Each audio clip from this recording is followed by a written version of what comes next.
Halo semua, selamat datang di podcast Politik Internasional. Dengan saya sebagai host Jovita Gabriela di podcast hari ini. Nah, podcast ini merupakan bagian dari ujian akhir semester mata kuliah Tata Kelola Hukum dan Keadilan Global. Prodi Hubungan Internasional Universitas Kristen Indonesia dengan dosen pengampu Bapak Adrianus Lenguwene. Nah, pada episode kali ini kita akan membahas topik yang sangat sedikit penting, sangat penting dan sedikit sensitif dalam dunia politik internasional, yaitu peran organisasi internasional dalam perlindungan hak asasi manusia dengan studi kasus intervensi militer Amerika Serikat ke Venezuela pada Januari 2026 yang dikenal sebagai Operation Absolute Resolve. Nah, kasus ini menjadi menarik karena tidak hanya menyangkut isu HAM, tetapi juga menyentuh kedaulatan negara, kepentingan ekonomi global, serta bagaimana narasi kemanusiaan dibentuk dan disebarkan oleh aktor-aktor kuat dalam sistem internasional. Nah, hari ini saya tidak sendiri, telah hadir 3 panelis dengan sudut pandang yang berbeda-beda. Yang pertama ada Kayla yang akan membahas dari sisi hukum internasional dan peran organisasi internasional. Ada Jeho yang akan menganalisis dari perspektif geopolitik dan ekonomi politik global, khususnya neomarxisme. Dan juga ada Ezra yang akan mengulas kasus ini dari sisi diskursus dan perspektif kritis dari postmodernisme. Nah, sebagai pembuka diskusi ini, saya ingin mengajukan pertanyaan pematik untuk kita semua. Mengapa peristiwa militer Amerika Serikat ke Venezuela pada 3 Januari 2026 ini menjadi ujian serius bagi tatanan hukum dan keadilan global yang selama ini kita yakini? Mungkin boleh dijawab oleh Kayla terlebih dahulu. Oke, peristiwa intervensi militer. Nah, peristiwa intervensi militer ini dipandang sebagai ujian serius, terutama bagi tatanan global, karena bisa dibilang dari tindakan dan juga tujuan dari Amerika Serikat sendiri. Alasan Amerika Serikat melakukan intervensi militer pun juga sampai sekarang itu masih sangat vague atau masih sangat tidak jelas. Awalnya dibilang bahwa karena ada bounty untuk penangkapan Maduro terhadap keterlibatannya dalam kartel narkoba. Dibilang bahwa ada concern terhadap fentanyl yang masuk ke Amerika Serikat. Namun pada kenyataannya penggunaan fentanyl atau masuknya fentanyl di sana itu masih sangat minim maupun sedikit. Kemudian juga pretext statement diubah menjadi concern terhadap kokain. Padahal kokain itu lebih banyak masuk ke Eropa dibandingkan ke Amerika Serikat. Jadi alasan dilakukannya ini masih tidak jelas. Terlebih dari tindakan maupun cara menyelesaikannya pun sangat berbahaya. Kalau misalnya kita lihat dari Venezuela yang dari segi SDA-nya, itu dia di sini memiliki banyak minyak.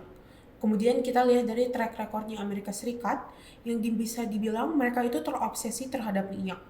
Sehingga dari keterkaitan kedua hal ini kemudian muncul spekulasi bahwa sebenarnya tujuan utama dari Amerika Serikat datang ke Venezuela, melakukan intervensi ke Venezuela itu sebenarnya untuk minyak, bukan untuk menolong atau membantu kemanusiaan seperti yang diiming-imingkan oleh Amerika Serikat. Kemudian juga kalau kita lihat bounty yang dikeluarkan oleh Amerika Serikat, itu dikeluarkan oleh Amerika Serikat. Kemudian yang melakukan penangkapan itu juga Amerika Serikat sendiri. Sehingga tentu uangnya itu akan masuk ke sakunya Amerika Serikat kembali. Sehingga ini akan menjadi ujian dan juga ancaman besar terhadap terhadap dunia, karena sekarang Amerika Serikat mereka merasa bebas untuk melakukan apa saja. Begitu kalau dari saya. Oke, mungkin boleh dilanjut oleh Jeho. Oke,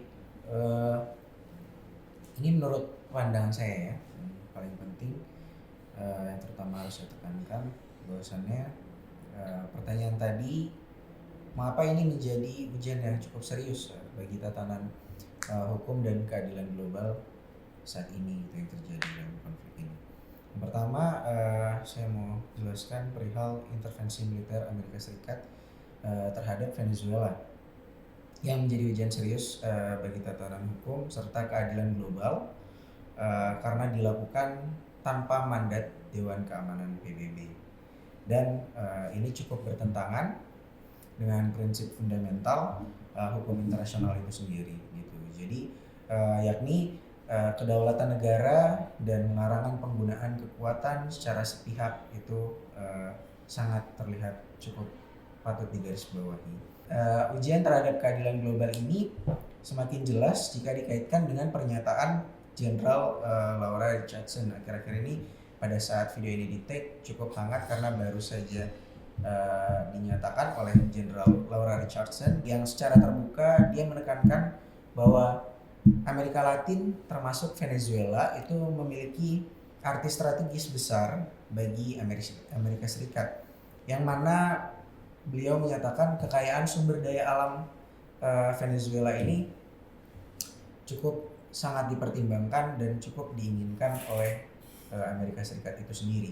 Nah, pernyataan tersebut memberi konteks bahwa kebijakan luar negeri Amerika Serikat tidak berdiri di ruang hampa normatif, melainkan sangat dipengaruhi kepentingan material, sudah jelas. Lalu menjadi catatan juga ketika kepentingan ini justru lebih menentukan tindakan dibanding mekanisme hukumnya itu sendiri, gitu kalau menurut saya, hukum internasional ya, mekanisme hukum internasional. Jadi oleh karena itu maka hukum internasional atau hukum global ini berisiko menjadi selektif dan hierarkis, bukan universal dan mengangkat nilai keadilan gitu sih kurang lebih. Nah, itu yang perlu digarisbawahi juga terkait pertanyaan yang disampaikan. Oke, baik, terima kasih Jeo atas jawabannya. Sekarang kita beralih ke Ezra. Oke. Jadi tadi pertanyaannya mengapa invasi ini bisa menjadi ujian yang serius bagi tatanan hukum dan keadilan global. Tentu aja ini menjadi ujian yang serius dan bukan hanya sekedar karena terjadi pelanggaran pasal PBB atau keluarnya tindakan Amerika Serikat dari kerangka hukum internasional yang telah disepakati bersama. Itu terlalu teknis untuk saya. Nah, namun saya melihat bahwa invasi ini tuh bisa dipahami bisa digambarkan sebagai pintu awal menuju kematian keadilan global. Kenapa begitu? Karena ketidaknetralan tata kelola hukum dan ketidaknetralan instrumen internasional PBB dalam menatap keadilan global ini melahirkan perilaku Amerika Serikat yang bisa menjadi semena-mena dalam memproduksi nilai-nilai keadilan.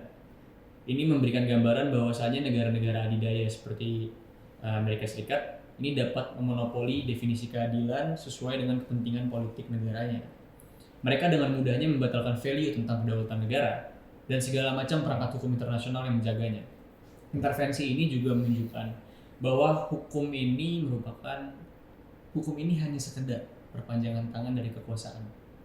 Ujian sebenarnya bagi kita hari ini adalah apakah dunia akan menerima rezim kebenaran, rezim of truth baru yang diproduksi oleh Amerika Serikat.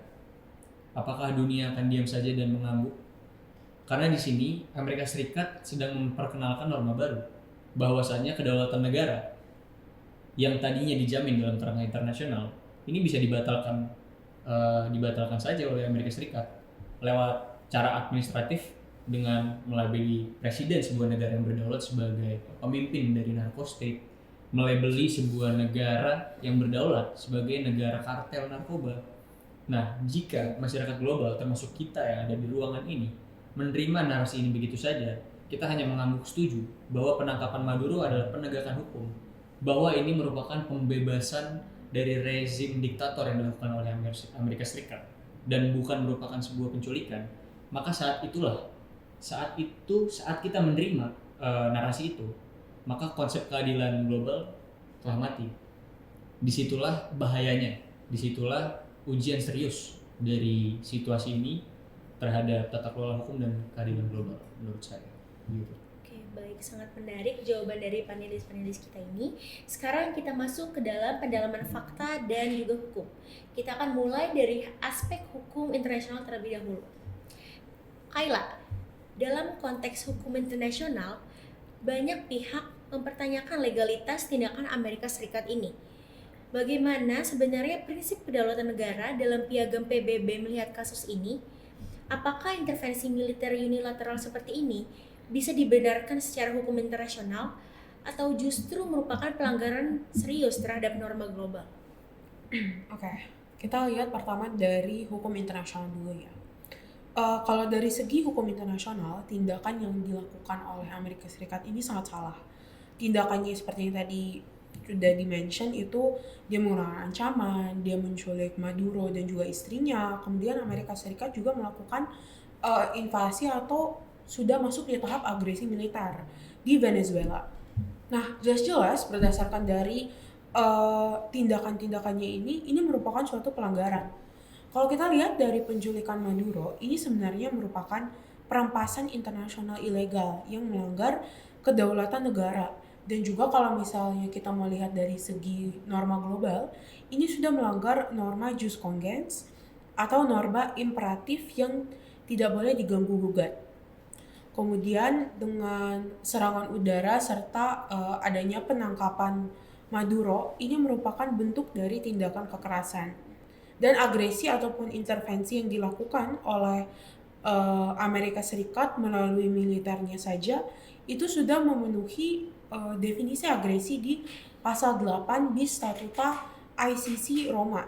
Kalau misalnya kita lihat di pasal 8 itu menyatakan bahwa untuk tujuan statuta ini, kejahatan agresi yang berarti perencanaan, persiapan, inisiasi atau pelaksanaan oleh seorang yang secara efektif dapat mengendalikan atau mengarahkan tindakan politik atau militer suatu negara dari tindakan agresi yang menurut sifat, berat maupun skalanya merupakan pelanggaran nyata terhadap Piagam Perserikatan Bangsa-Bangsa.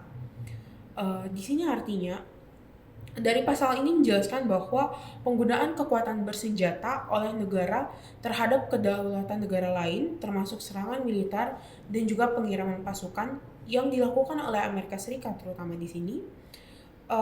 Pemimpin Amerika Serikat seperti Trump ini dipandang berpotensi untuk bertanggung jawab nantinya dalam pidana secara perorangan atas kejahatan agresi ini. Begitu sekiranya kalau dari hukum internasionalnya. Baik, untuk sekarang bagaimana sudut pandang PBB dan juga posisi PBB sendiri? Baik, kalau dari PBB ya. Kalau dari PBB memandang konflik ini, memandang situasi ini, sebenarnya kita bisa lihat dari piagam PBB, terkhususnya dari pasal 2 ayat 4. Yang dimana di pasal 2 ayat 4 ini, dia fokus membahas tentang kedaulatan. Di pasal 2 ayat 4 membahas bagaimana semua anggota harus menahan diri dalam hubungan internasional mereka dari ancaman atau penggunaan kekerasan terhadap integritas teritorial atau kemerdekaan politik setiap negara, atau dengan cara lain tidak konsisten dengan tujuan Perserikatan Bangsa-Bangsa. Nah, tadi dari pasal 2 ayat 4 ini, pasal ini membahas bagaimana melindungi kedaulatan negara dengan secara eksplisit melarang ancaman dan juga penggunaan kekerasan yang nantinya dapat mengganggu integritas teritorial maupun kemerdekaan politik negara lain. Posisi PBB sendiri itu ditekankan oleh Sekretari Jenderal dari PBB yang dimana beliau mengatakan bahwa ini merupakan pelanggaran hukum internasional yang dimana operasi militer Amerika Serikat yang dilakukan di Caracas itu dianggap mengabaikan piagam PBB, terutama dari pasal 2 ayat 4 yang tadi sudah saya bacakan tentang larangan ancaman atau kekerasan terhadap kedaulatan negara. Kemudian Sekretari Jenderal juga menyatakan bahwa tindakan ini dapat memicu resiko ketidakstabilan, yang dimana tindakan ini berpotensi meningkatkan ketidakstabilan di Venezuela dan juga kawasan sekitarnya. Namun tidak berhenti di situ, ini juga dapat menimbulkan resiko ketidakstabilan secara global, serta ini dapat menciptakan presiden berbahaya bagi hubungan antar negara. Kemudian yang paling terakhir, Sekretari Jenderal mengatakan bahwa perlunya ada penghormatan terhadap hukum internasional, bahwa semua pihak harus menghormati hukum internasional secara penuh, sebagai itu merupakan dasar dari perdamaian dan juga keamanan global. Tapi kalau misalnya kita mau dilihat di luar dari itu, beberapa politisi sendiri sudah menyuarakan pendapat mereka di sosial media, seperti contohnya Anies Baswedan, di mana ia menyatakan di Twitternya bahwa Amerika Serikat ini sudah melanggar prinsipnya sendiri yang merupakan tentang sovereignty dan multilateralisme Amerika Serikat sendiri. Kemudian ada juga Bapak Dino Patijalal, founder dari FPCI, yang menyatakan bahwa invasi militer dan penangkapan atau penculikan Presiden Venezuela Bapak Maduro oleh Amerika Serikat menandakan bahwa hukum rimba telah menggantikan hukum internasional. Amerika Serikat menandakan bahwa di sini sekarang negara berhak melakukan aksi semau gue terhadap negara lain dari tindakan yang dilakukan oleh Amerika Serikat ini. Yang kemudian ini menjadi concern karena seharusnya yang diterapkan ini merupakan hukum internasional. Adapun juga beberapa pemimpin negara lain seperti Cina yang menyatakan bahwa mereka mengecam tindakan Amerika Serikat dan menuntut untuk melepas Maduro dari tahanan Amerika Serikat. Pada intinya, yang ingin saya sampaikan bahwa tindakan Amerika Serikat sendiri dari segi ancaman, penculikan, maupun agresi militer ini melanggar hukum internasional secara berat. Pelanggaran yang dilakukan terhadap pasal 2 ayat 4 di Piagam PBB yang secara jelas menekankan bahwa larangan kekerasan terhadap kedaulatan negara dan juga melanggar norma jus cogens yang menyatakan imunitas kepala negara dan perampasan ilegal, dan adanya kejahatan agresi yang memenuhi pasal 8 bis Statuta ICC di invasi bersenjata sebagai penyelenggaran nyata Piagam PBB. Begitu sekiranya dari saya. Oke, baik, terima kasih Kayla. Dari penjelasan tadi kita bisa melihat secara normatif hukum internasional sebenarnya cukup jelas, tetapi memang implementasinya saja yang problematis. Nah, sekarang saya ingin beralih ke Jeho. Berdasarkan data yang kamu temukan, disebutkan bahwa serangan ini tidak hanya serangan militer, tetapi juga serangan cyber yang melumpuhkan listrik dan infrastruktur di Venezuela. Apa dampak langsung dari kondisi ini terhadap fasilitas publik dan kehidupan masyarakat sipil di Venezuela?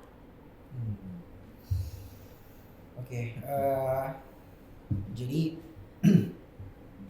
apa dampak langsungnya ya dari serangan militer dan cyber terhadap fasilitas publiknya, lalu ke kehidupan bermasyarakat itu bagaimana ke masyarakat sipilnya langsung? Pertama-tama saya mau jelasin dulu juga pada pertanyaan kedua ini. Menurut pandangan saya lagi, saya harus tekankan terlebih dahulu, yang mana di sini saya mewakili pemikiran ataupun dasar pemikiran teori neo-Marxis.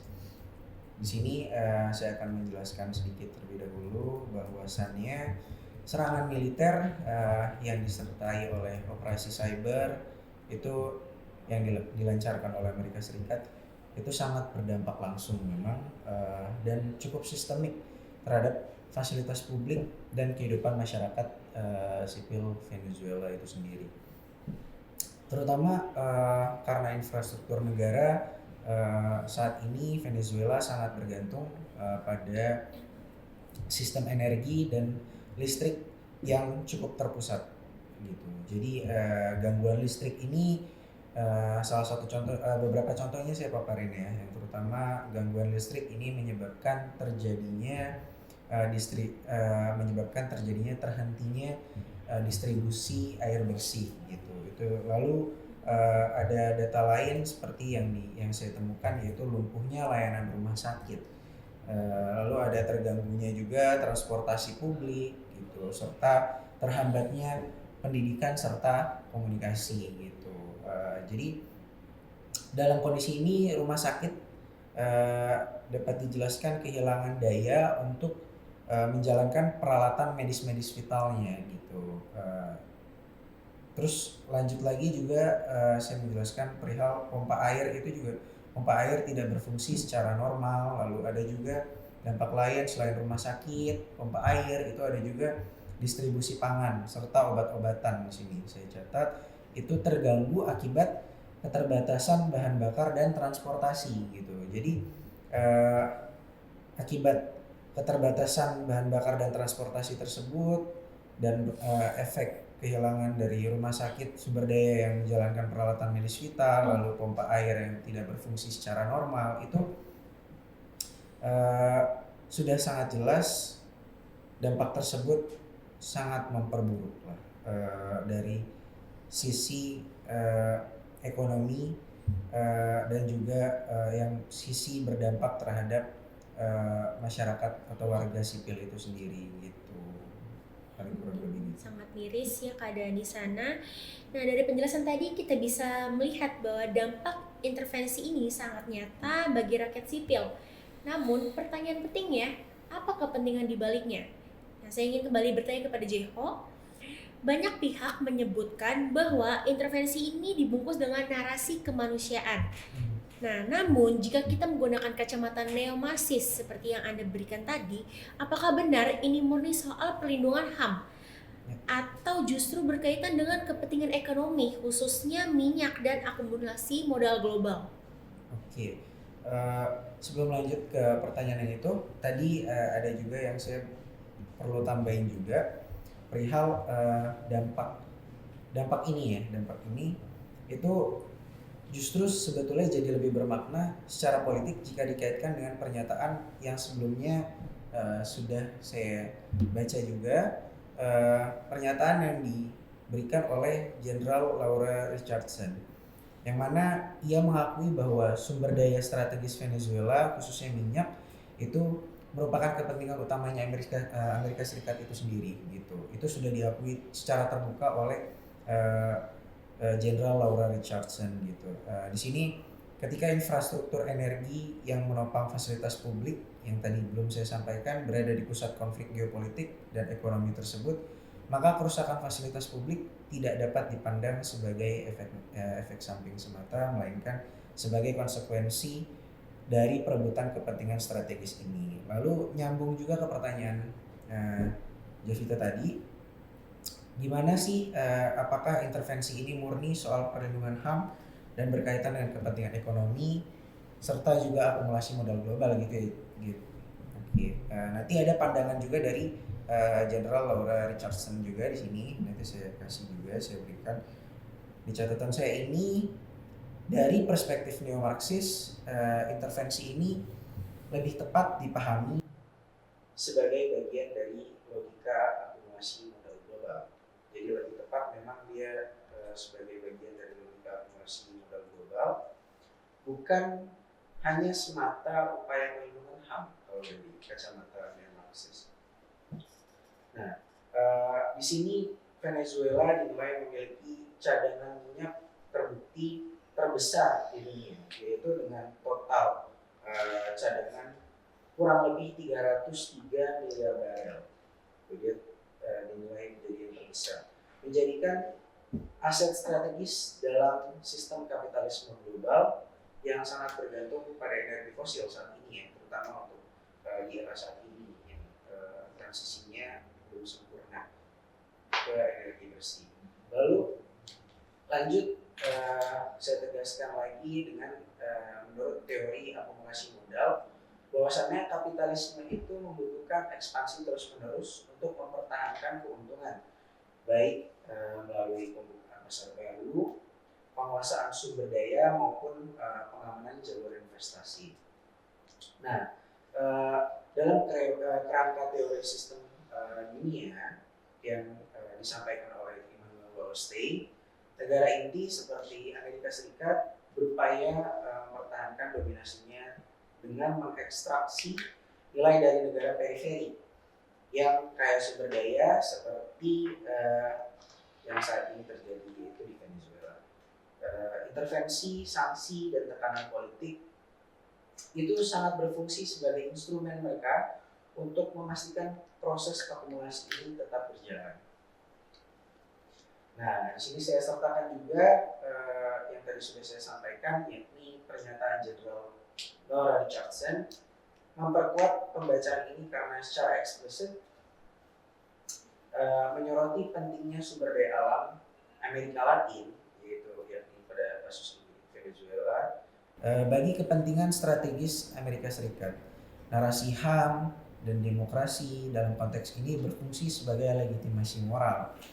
Sementara kebijakan konkret seperti sanksi yang melumpuhkan ekonomi dan intervensi militer justru membuka jalan bagi reorganisasi akses modal dan kontrol atas sumber daya energi. Dengan demikian, dalam kacamata neo-Marxis, intervensi ini bukan tindakan kemanusiaan yang netral, melainkan bagian dari mekanisme struktural kapitalisme global. Di sini untuk memastikan kelangsungan akumulasi modal di pusat-pusat kapitalis dunia, meskipun harus dibayar dengan penderitaan rakyat sipil di negara periferi, yakni Venezuela pada kasus kali ini. Gitu. Itu dari kacamata neo-Marxis saya. Oke, sangat menarik. Nah, dari sini kita melihat bahwa relasi kuasa dalam sistem global sangat menentukan siapa yang bertindak dan siapa yang harus menerima dampaknya. Nah, sekarang saya ingin mengajak Ezra masuk ke dalam diskusi ini. Nah, Ezra, Venezuela sering dilabeli sebagai narco state atau negara gagal dalam wacana media barat. Nah, dari perspektif Posmo, apakah label ini merupakan refleksi objektivitas realitas atau justru bentuk konstruksi narasi yang digunakan untuk melegitimasi intervensi? Oke. Nah, akhirnya giliran saya ngomong. Akhirnya. Saya udah kedinginan nungguin nih. Oke, terima kasih kesempatannya Gaby, Jovita. Tapi sebelum saya masuk terhadap pertanyaan itu dan menjawab dengan perlahan, komprehensif, saya akan memberikan respon dulu sedikit dari penjelasan kawan-kawan kita. Sebelumnya Kayla menjelaskan tentang kerangka hukum internasional, terus pelanggaran pasal-pasalnya. Jadi pelanggaran apa yang dilakukan Amerika Serikat dalam invasi dia ke Venezuela. Lalu Gio membahas tentang motif ekonomi di baliknya. Nah, jadi dari dua hal itu saya nangkep bahwa telah dijelaskan tujuan Amerika itu apa, lalu apa saja yang dilanggar oleh Amerika, khususnya hukum internasional. Nah, namun ada satu perspektif yang miss dan saya bakal mengisi di situ, yaitu tentang senjata apa atau metode apa yang digunakan Amerika untuk bisa melanggar aturan-aturan di hukum internasional dan bisa mengakses kepentingan mereka, kepentingan ekonomi mereka. Nah, jadi kita semua ini sebenarnya sedang terjebak dalam permainan definisi yang diproduksi oleh Amerika Serikat. Bagi saya, operasi Absolute Resolve ini bukan sekedar perang militer, bukan sekedar intervensi militer fisik. Ini adalah bentuk manifestasi yang sempurna dari apa yang disebut oleh Michel Foucault sebagai bekerjanya sebuah regime of truth atau rezim kebenaran. Amerika Serikat nggak cuman berhasil, nggak cuma sukses dengan mempertontonkan bahwa mereka berhasil menculik Nicolas Maduro dan istrinya, namun mereka telah berhasil untuk menuju kemenangan jauh sebelum itu. Dari mulai mereka memproduksi narasi-narasi tentang Venezuela ini narco state dan Nicolas Maduro adalah pemimpin dari kartel internasional tersebut. Ketika Amerika melabeli sebuah negara yang berdaulat seperti Venezuela merupakan sebuah organisasi internasional dan melabeli seorang presiden dari negara berdaulat sebagai kriminal internasional berdasarkan klaim mereka sendiri, dan dunia termasuk kita yang ada di ruangan ini mulai menginternalisasi definisi itu, ya disitulah problemnya gitu. Disitulah masalah sebenarnya dalam permainan bahasa itu. Jadi posisi saya di sini, saya tidak ingin mendebat tentang serangan ini sah atau tidak, karena ini mulai menjawab pertanyaan Anda. Karena kebenaran, karena hukum, suatu hal yang objektif itu sebenarnya tidak benar-benar bebas nilai. Itu merupakan produk dari kekuasaan. Dalam case ini kekuasaannya itu adalah Amerika Serikat. Di sini saya akan membongkar bagaimana serangan ini dibuat seolah-olah sah melalui manipulasi pengetahuan, melalui produksi wacana. Nah, kita tuh harus hati-hati dengan apa yang disebut fakta, apa yang disebut dengan kebenaran, apa yang disebut dengan realitas yang objektif. Nah, Jovita dalam bukunya Michel Foucault, Power Knowledge, pada halaman 131, di situ ada kata-kata yang ingin saya kutip, yaitu truth is a thing of this world. It is produced only by virtue of multiple forms of constraint. Jadi kebenaran itu diproduksi oleh berbagai macam bentuk kebajikan yang dipaksakan oleh kekuasaan gitu. Jadi produksi kebenaran itu dilakukan oleh kekuasaan, oleh mereka yang punya power. Maka dari itu suatu hal yang dibilang benar itu tidak benar-benar objektif, karena itu mewakili dari kepentingan kekuasaan yang memproduksi kebenaran itu sendiri. Mari kita lihat genealogi atau asal-usul istilah dari wacana yang diproduksi oleh Amerika Serikat. Apakah Maduro tiba-tiba aja gitu menjadi penjahat tahun 2025, tahun 2026? Enggak.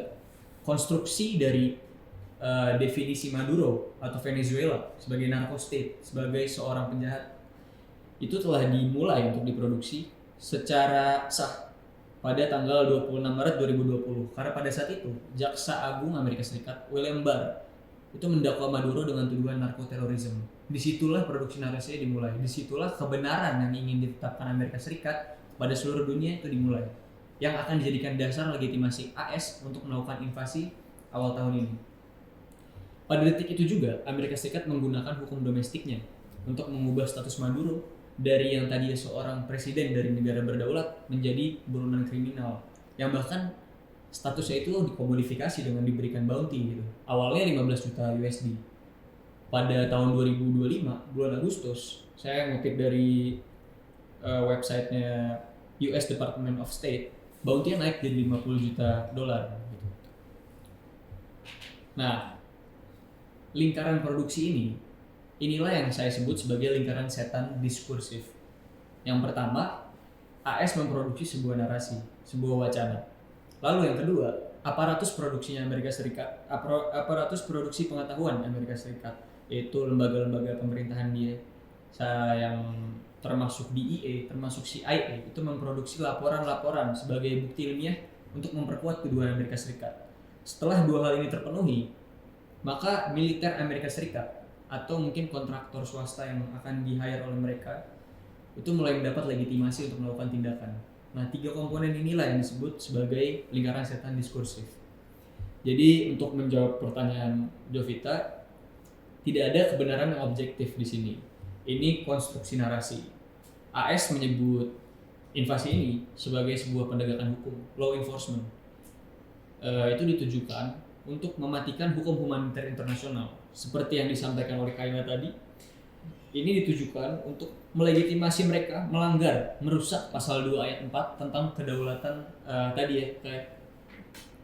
Nah, kenapa itu diperlukan? Karena bila dari awal secara gamblang, secara terang-terangan Trump menyatakan jika ini perang gitu, berdasarkan konvensi Jenewa itu kan diatur bahwa tawanan perang, misalnya Maduro ini terlibat perang, maksud Maduro sebagai tawanan perang, Maduro akan dilindungi, akan punya hak berdasarkan konvensi Jenewa tadi. Nah, cuman hal ini tidak terjadi, ini karena produksi wacana, permainan bahasa yang dimainkan oleh Amerika Serikat, begitu. Jadi dia hanya dianggap sebagai kriminal biasa. Ini adalah trik bahasa yang menurut saya mematikan, gitu. Karena disinilah relasi dan kuasa bermain. Gitu. Saya juga sebenarnya sepakat 100% dengan data Jeho tentang tujuan motif ekonominya Amerika Serikat, bahwa ada 303 miliar barel minyak gitu, bahwa itu memang motif materialnya gitu. Tapi Amerika Serikat sebenarnya nggak bisa langsung datang aja ngeklaim saya mau minyak ini, karena itu terlalu vulgar dan itu tentu akan langsung ditentang oleh banyak pihak termasuk domestik Amerika Serikat sendiri. Nah, mereka butuh topeng legitimasi. Topeng legitimasi inilah yang tadi saya bilang sebagai produksi wacana. Nah, disinilah peran rezim of truth, rezim kebenaran tadi. Label narco state adalah kunci pembuka ibaratnya. Kunci pembuka untuk melanggengkan, untuk memuluskan pencurian minyak. Agar ini bisa dilihat sebagai aksi heroik, aksi Amerika Serikat sebagai polisi dunia untuk membebaskan masyarakat Venezuela dari rezim yang otoriter, membebaskan regional Amerika dari ancaman narco state gitu. Nah, dan satu lagi Jeho tadi bicara soal dampak ekonomi ya, GDP, inflasi, ya itu valid memang. Tapi mari kita lihat dampaknya ke tubuh manusia secara langsung. Serangan cyber yang tadi di mention, yang mematikan listrik di rumah sakit, itu bukan cuma soal angka ekonomi, itu adalah biopolitik. Nah, menurut Foucault, dia menjelaskan bahwa kekuasaan modern melalui aparatus produksinya, aparatus produksi pengetahuan yang tadi saya jelaskan tadi, yang mana ini mereka ini akan mengontrol kehidupan populasi. Jadi populasi dalam kekuasaan itu dikontrol, didisiplinkan agar mereka menginternalisasi wacana yang diproduksi oleh kekuasaan. Serangan listrik ini menargetkan tubuh biologis rakyat Venezuela, kemampuan mereka untuk bernafas di inkubator, kemampuan mereka untuk mendapat fasilitas medis, sampai air bersih. Dan kita jangan lupa ada fakta sejarah. Laporan dari CEPR, Center for Economic and Policy Research, pada tahun 2019 mencatat bahwa diestimasikan terdapat 40.000 kematian di Venezuela akibat embargo yang diberikan AS. Nah, 40.000 nyawa itu kan hilang jauh sebelum invasi tahun 2026. Jadi, apa yang dilakukan jauh sebelum 2026 itu dapat diartikan sebagai upaya pendisiplinan yang dilakukan oleh Amerika Serikat. Bahwa ketika kalian tidak sejalan dengan kepentingan kami, kalian tidak sejalan dengan kepentingan kekuasaan, maka kalian harus didisiplinkan dengan biopolitik melalui aparatus tadi itu. Jadi apa yang kita lihat tentang kematian sebelum tahun 2026 invasi itu bisa dipahami sebagai never politics atau politik kematian, di mana Amerika Serikat sedang mengirimkan pesan kepada mereka-mereka yang tidak mau patuh, tunduk pada rezim of truth yang kami bangun, atau tubuh kalian, atau kalian akan kami buat kelaparan, akan kami buat sengsara. Jadi kalau kita mau lebih luas memahaminya, ini tidak bisa dipahami sebagai pembebasan yang dilakukan oleh rezim Amerika Serikat, tapi ini adalah upaya pendisiplinan massal. Nah, kenapa Amerika Serikat, Trump melakukan ekstradisi lalu mengadili Maduro di New York, bukan melakukan pengadilan di pengadilan internasional ICC di Den Haag? Jawabannya sebenarnya sederhana, karena Amerika kekuasaan itu butuh yang namanya teater kekuasaan, atau Foucault menyebutnya sebagai the spectacle of scaffold, di mana hukuman itu harus dipertontonkan agar menyebarkan, agar menimbulkan rasa takut pada mereka-mereka yang ditujukan, pada mereka-mereka yang diinginkan Amerika untuk patuh pada Amerika. Amerika Serikat butuh tubuh Maduro diborgol, lalu dipakaikan rompi oranye tahanan, lalu disiarkan ke seluruh dunia, agar ini menjadi sebuah simbol visual pada seluruh dunia bahwasanya tidak ada kedaulatan politik negara manapun yang bisa melindungi dirinya dari hukuman, dari keinginan Amerika Serikat sebagai kekuasaan yang punya power besar dalam komunitas internasional. Nah, niat penculikan Maduro ini sebenarnya udah ada dari tahun 2020. Nama operasinya Operasi Gideon, cuman gagal. Yang pada saat itu Amerika meng-hire tentara bayaran, kontraktor militer Amerika Serikat, Silver Corps. Nah, tapi kegagalan itu telah disempurnakan dan dipertontonkan pada hari ini pada seluruh dunia. Ya, jadi kalau dari jawaban saya sih secara keseluruhan, apa yang terjadi pada saat ini itu memang ada kepentingan ekonomi di situ. Ada juga pelanggaran terhadap hukum internasional. Tapi yang mau saya tekankan adalah Amerika Serikat tidak akan bisa mendapatkan legitimasi dan melancarkan invasinya serta hal-hal lainnya yang mengganggu kedaulatan apabila dia tidak mempunyai kekuasaan dan tidak memanfaatkan kekuasaan itu untuk memproduksi wacana seperti yang dilakukan sekarang. Jadi titik kritik saya lebih pada definisi tunggal yang mereka produksi, yang dibenarkan melalui data-data yang diproduksi oleh aparatus pengetahuannya pada seluruh dunia. Begitu. Oke, terima kasih atas jawabannya Ezra. Nah, setelah mendengar analisis hukum, ekonomi politik, dan diskursus kritis, kita sampai pada pertanyaan terakhir yang sangat penting. Nah, saya ingin mengajukan pertanyaan penutup untuk para seluruh panelis. Pertanyaannya adalah, apa yang harus dilakukan agar organisasi internasional khususnya PBB tidak hanya menjadi penonton ketika negara adidaya melakukan tindakan unilateral yang berdampak besar pada HAM dan keadilan global? Mungkin bisa diawali oleh Kayla. Oke, rekomendasi atau saran ya. Ya. Terutama di sini dari segi pandang PBB. Sayangnya untuk sekarang mungkin PBB itu belum ada tindakan aksi ya, yang itu sebenarnya sangat diinginkan oleh para pemimpin-pemimpin negara yang sudah menunjukkan kekhawatirannya terhadap tindakan Amerika Serikat yang ditunjukkan oleh menculik Maduro ini. Nah, saya sendiri memandang bahwa PBB di sini dia itu harus lebih tegas. PBB itu harus lebih tegas baik dalam hukum, baik dalam aturan maupun dalam konsekuensinya. Dia juga harus bisa menetapkan konsekuensi yang lebih berat, terutama dalam tindakan seperti yang dilakukan oleh Amerika Serikat ini. melihat bahwa di sini Amerika Serikat itu sudah menyatakan bahwa dia akan melakukan intervensi juga ke negara lain, yang ini menjadi suatu concern bagi pemimpin-pemimpin negara secara global dan juga kepada masyarakat global. Amerika Serikat mengatakan bahwa dia akan menuju ke negara lain seperti Greenland dan juga Kuba, yang sebenarnya seharusnya PBB ini harus mengambil ini sebagai tanda untuk dia lebih banyak beraksi. Karena ini sudah menjadi concern global, banyak negara yang sekarang was-was terhadap apa yang akan dilakukan Amerika Serikat selanjutnya. Itu yang menjadi pertanyaan bagi banyak orang. Sehingga sangat diperlukan PBB di sini terutama sebagai suatu forum atau organisasi global yang dia menaungi para bangsa-bangsa, ya harus lebih bertanggung jawab dan harus bisa berani untuk mengambil resiko, atau bahkan kalaupun dia harus turun tangan dalam keadaan seperti ini, kalau memang memungkinkan dan diperlukan, mungkin itu yang harus dilakukan, karena keadaan ini bisa dibilang sangat kritis dan sangat menyayangkan banyak pihak dan juga mengkhawatirkan banyak pihak. Begitu mungkin kalau dari saya.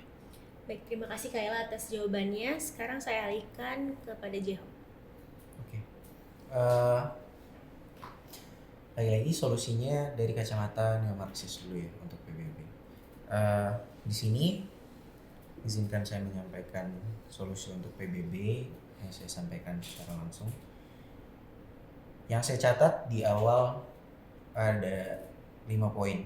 Yang pertama, yakini perihal pengawalan kepentingan rakyat. Itu yang harus dilakukan oleh PBB, bukan negara adidaya justru. Mengapa demikian? Terkait dengan data yang sudah saya sampaikan tadi juga, mengingat pernyataan Richardson, seorang jenderal US Army yang menyinggung akses dan kontrol sumber daya. PBB harus memastikan intervensi internasional fokus pada kesejahteraan warga sipil, bukan untuk menjaga dominasi ekonomi negara adidaya. Misalnya dengan meninjau ulang sanksi yang memperparah krisis kemanusiaan di Venezuela. Yang kedua, yakni dengan melakukan pemantauan dan pembatasan ekstraksi sumber daya oleh negara inti, ini yang saya sampaikan tadi, dengan perspektif teori akumulasi modal. Intervensi AS terlihat sebagai upaya mengamankan aliran keuntungan ke pusat kapitalis global. Maka dari itu di sini PBB mungkin dapat membuat mekanisme pengawasan internasional yang independen terhadap pengelolaan minyak dan sumber daya strategis, memastikan negara periferi untuk tidak dieksploitasi. Oke, lanjut yang ketiga, perihal poin ketiga yakni fasilitasi diversifikasi ekonomi dan kemandirian negara periferi. Nah, berdasarkan teori akumulasi modal, kapitalisme global mendukung program pembangunan berkelanjutan, kerjasama selatan, dan akses pasar alternatif agar negara seperti Venezuela tidak hanya menjadi sumber daya untuk negara adidaya. Poin yang keempat, ada upaya yang harus dilakukan oleh PBB yakni transparansi dan akuntabilitas dalam kebijakan internasional. Di sini PBB harus cukup mendorong, usaha keras PBB harus mendorong agar semua kebijakan luar negeri negara adidaya seperti Amerika, termasuk sanksi dan ancaman intervensi, dievaluasi dari dampak nyata pada rakyat dan ekonomi lokal, bukan hanya retorika demokrasi atau HAM saja. Lalu yang kelima, yang terakhir, dengan menjadikan PBB mediator dalam konflik struktural global ini, yaitu mengintegrasikan perspektif teori akumulasi modal global.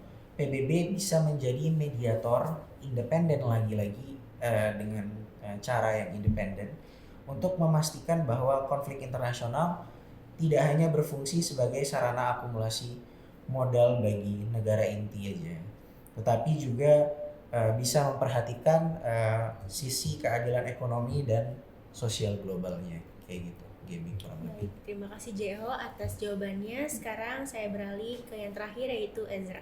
Oke. Gini. Rekomendasi saya. Ya. Kita harus mulai dengan berhenti naif, berhenti puas hanya dengan reformasi dalam birokrasi PBB saja.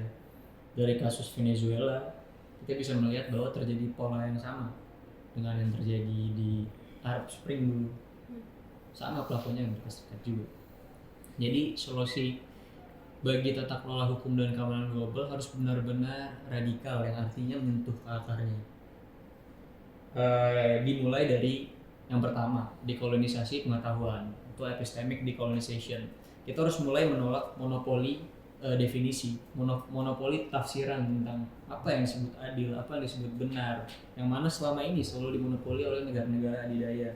Banyak kata-kata atau definisi, nggak cuma narkotik doang, kayak terorisme, terus radikalisme, itu semua narasinya dibentuk oleh Amerika Serikat, yang pada akhirnya kita ketahui bahwa itu digunakan untuk kepentingan mereka.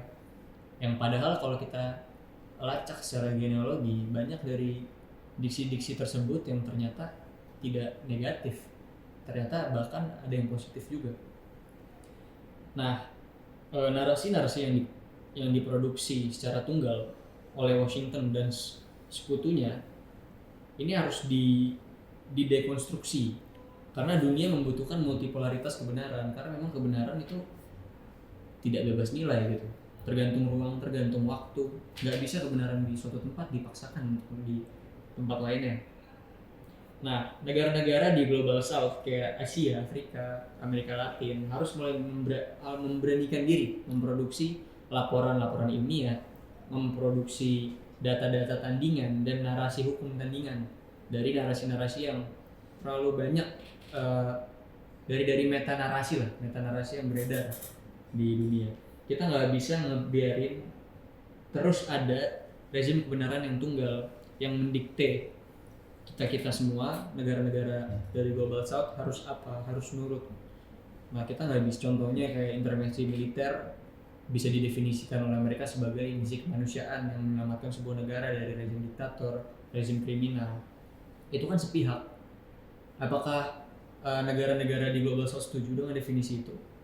Kan belum tentu. Sedangkan kita sama-sama punya porsi yang sama seharusnya dalam komunitas internasional. Nah, jadi kita harus mulai berani menyebutnya sesuai dengan aslinya, sesuai dengan apa yang benar-benar dimaksudkan, yaitu kolonialisme modern yang bersembunyi di balik topeng hukum. Nah, selanjutnya yang kedua adalah kita harus mulai mendemokratisasi mekanisme verifikasi fakta. PBB nggak boleh lagi cuma bergantung sama lembaga-lembaga intelijen dari negara-negara adidaya yang selama ini mereka terus memproduksi data-data ilmiah untuk membenarkan tuduhan atau diskurs yang diproduksi oleh Amerika Serikat, kayak yang tadi saya jelaskan tentang lingkaran setan diskursif.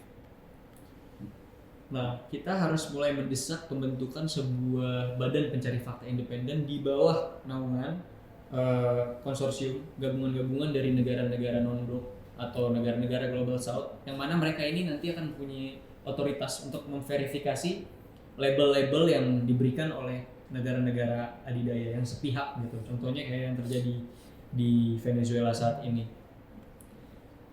Nah, jadi sebelum sebuah negara boleh diintervensi oleh hukum PBB, kita harus ada verifikasi data dulu dari si lembaga independen ini loh. Apakah memang benar? Tanpa verifikasi independen, hukum internasional itu cuma pajangan doang.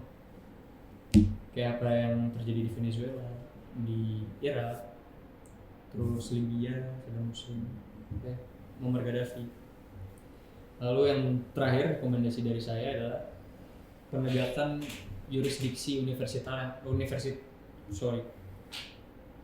Yang ketiga dari saya adalah penegakan yurisdiksi universal yang adil, di mana Mahkamah Pidana Internasional atau ICC ini harus berhenti menjadi alat pendisiplinan yang tajam ke bawah, yaitu negara-negara Global South, Afrika, Asia, namun dia tumpul ke atas ke negara-negara AS kayak Eropa juga. Nah, jika Maduro bisa ditangkap atas tuduhan kejahatan terhadap kemanusiaan, maka pemimpin negara adidaya yang memerintahkan serangan cyber ke rumah sakit, memerintahkan penggulingan sebuah rezim atas dasar yang tidak pernah terbukti kebenarannya sampai sekarang, kasus di Arab Spring, itu juga harus dibawa ke pengadilan internasional atas dasar yang sama dengan Maduro diadili gitu. Jadi pengadilan internasional untuk mencapai titik yang adil itu nggak boleh terbatas pada paspor negara, harus benar-benar dipukul rata. Sebagai penutup, di era modern ini kedaulatan negara ternyata bisa dihapus hanya dengan permainan definisi kata. Maka dari itu, perlawanan yang perlu dilakukan juga harus mulai dari kata-kata. Kita harus mulai memproduksi wacana-wacana tandingan, kita harus mulai memproduksi diskurs tandingan dari meta narasi. Kita harus tolak definisi mereka dan rebut kembali kedaulatan kita. Begitu dari saya. Ya, terima kasih untuk para panelis yang telah menjawab pertanyaan saya tadi.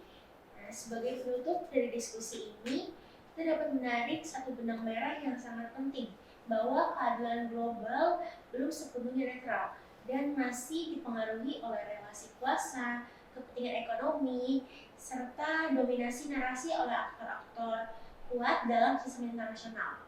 Nah, baik, terima kasih kepada para panelis yang sangat kooperatif dalam diskusi pada hari ini, dan terima kasih juga kepada teman-teman yang telah menyimak dan menonton podcast ini hingga sampai akhir. Saya Jovita Gabriela sebagai host. Maaf, boleh saya tambahin sedikit? Boleh. Boleh ya? Boleh. Boleh ya Gaby? Oke.